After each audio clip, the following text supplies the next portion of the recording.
से। राधे राधे महाराज जी।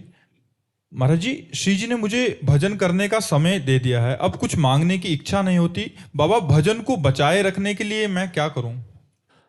संतों का संग भजन प्रारंभ भी कराता है, भजन बचाता भी है और भजन को पचाता भी है।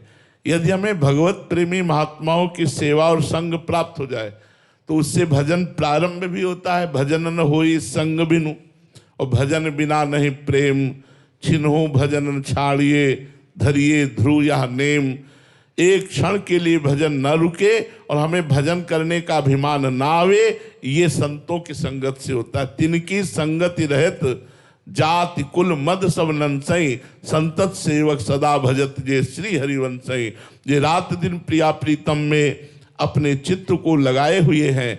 ऐसे महापुरुषों का संग करने से अहंकार नष्ट हो जाता है। जाति का, कुल का, मद का, साधना का, अहंकार रहित साधना ही उत्तम अध्यात्म को प्राप्त कराती है। तो हमारा भजन जब नष्ट होता है उसका मूल कारण होता है अहंकार।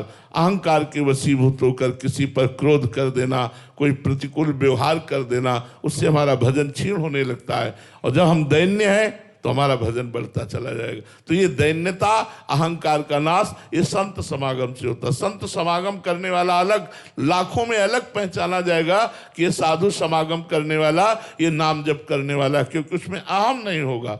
अहम शून्य हृदय ही अध्यात्म राज्य में प्रवेश पाता है।